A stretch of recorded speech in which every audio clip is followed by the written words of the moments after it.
Hi guys, it's Gun Diva. Yesterday I went and I got the new VR80. I've been waiting on this for a while, and first of all, I have to tell you, it was probably one of the best gun buying experiences I've had in a really, really long time. And I apologize, I've got a cold, so I sound a bit more masculine than usual, but maybe it's just my boy showing. My work wife tells me all the time that my boy is showing. So anyway, I went and I got this VR80, and I was so excited to bring it home and to shoot it. But I got it, and I did the one thing I never ever do with the gun, and that's that I read the manual. I've never done that. I've never cleaned a gun. I come home with a new gun. I take it out of the box. I take it out. I put 1,000 rounds through it to see what the issues are. But because I'm not super familiar with the VR80, I did actually read the manual, and it's got some really good stuff about how to break it down. So I followed all of the instructions. I followed all of the instructions. I broke it down and I put it back together. And I maybe wouldn't have even broken it down, except that it was literally dripping in oil. I mean, it was disgusting. I've wiped it down a couple of times now. I understand that it needs to be well lubed, but it was disgusting.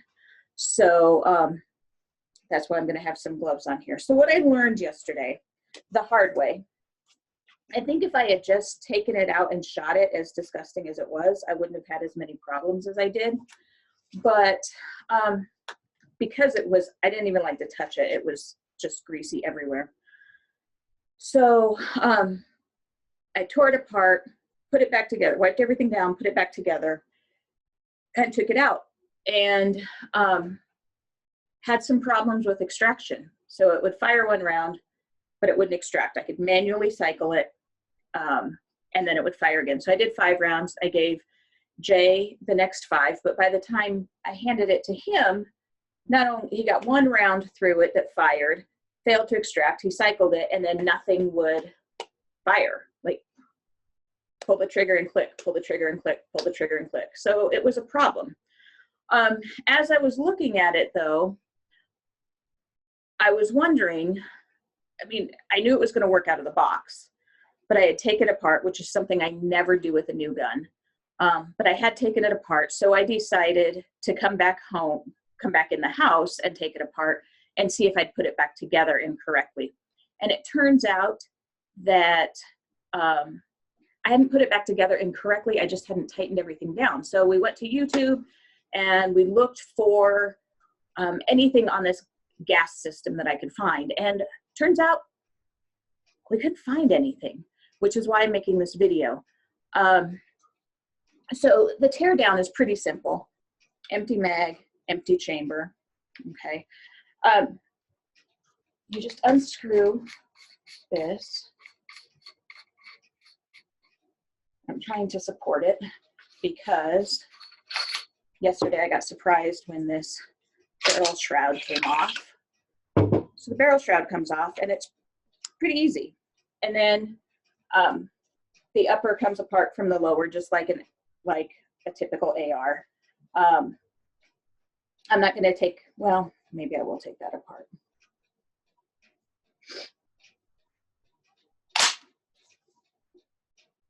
Maybe.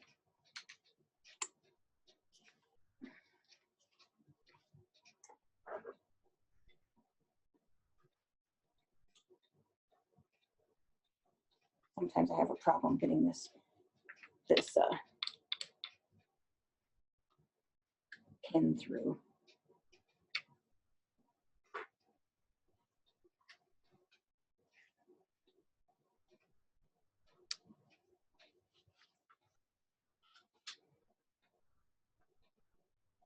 Well, maybe I'll get it apart.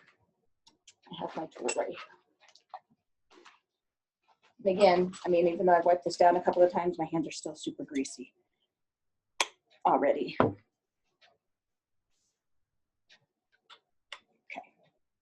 So it comes apart like an AR, which is great.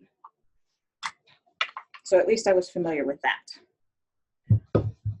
What I had done is in the instructions, it talks about removing this pin right here, or this piece, which I had done. And then there are two little, I don't know if you can see that. Sorry, I'm backlit here. These two little like half ring spacer things. So I took it apart and I took a look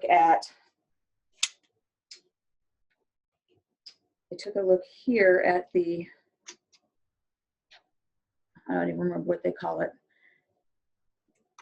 the gas system ring, which is filthy already, to make sure that I had the correct one in. So this comes with two. It comes with a light loads one and a heavy loads one. So in reading the manual, which I never do, but in reading the manual, I double checked to make sure that I had everything in. I put the split ring back on like I was supposed to, but I was a little concerned about this. I've never used a gas system like that. I don't know if you can see how much it moves. Let me put this back together and then I'll hold it up because I'm afraid I'll lose my split rings. In fact, I'm kind of thinking that I need to buy some extras for when I do lose those. So what I had done yesterday is I took it apart, but I wasn't sure how much to tighten down. So I just kind of screwed it on, not realizing that I needed to hold, I don't know, this piece tight while I was tightening it. And what had happened, if you watch this gas block or this gas system, it moves everything. So gas comes back, shoves this back, bolt, well, what in an AR would be the bolt carrier group comes back.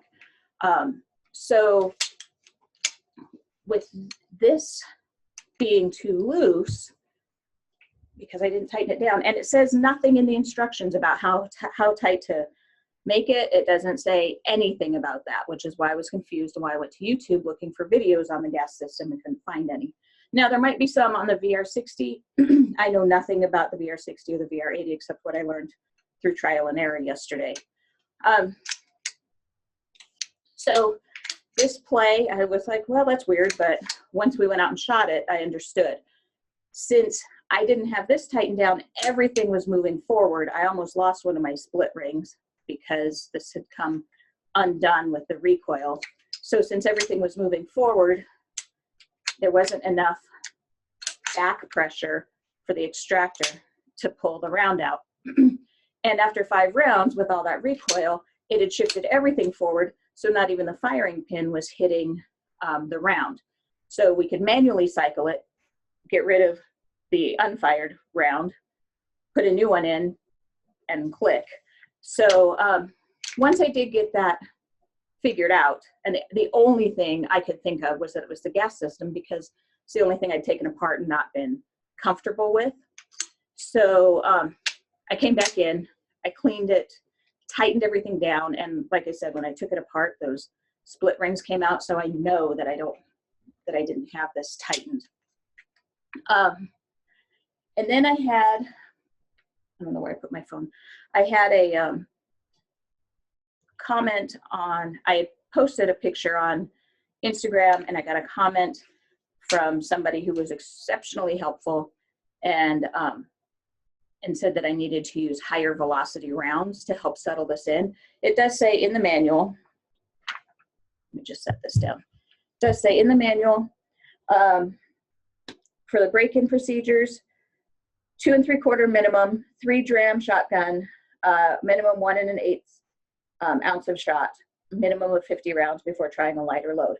So this is what I had. I had Winchester Universal heavy loads, 12 gauge, 2 3/4, 1 1/8 ounce, 8 shot, and it's 3 dram equivalent. The velocity is 1,200 feet per second. So based on the comment I got, which said that it really needs a higher velocity round to help break it in, I had a hard time finding the 2 3/4, 1 1/8 ounce, 3 dram in any velocity heavier, I'm sorry, any velocity faster than 1,200.